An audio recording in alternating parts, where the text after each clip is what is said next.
চাওকচোন আমাৰ মাহঁতৰ চাওকচোন আমাৰ মাহঁতৰ ইমান ধুনীয়া ফুল এটা হৈছে আৰু চাওকচোন কিমান ধুনীয়াকৈ ফুলিছে ফুলবিলাক। আৰু ভিডিঅ'লৈ আপোনালোকক স্বাগতম জনাইছোঁ। মই স্কুলৰ পৰা আহি তাৰপিছত মই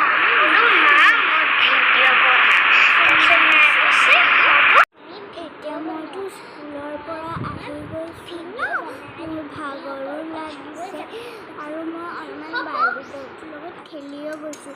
মোৰ অলপমান পিহা লাগিছে, সেইকাৰণে মই গ্লুকন ডি খাইছোঁ। যদি ভিডিঅ' ভাল লাগিলে লাইক আৰু শ্বেয়াৰ আৰু ছাবস্ক্ৰাইব কৰি দিব। Thank U.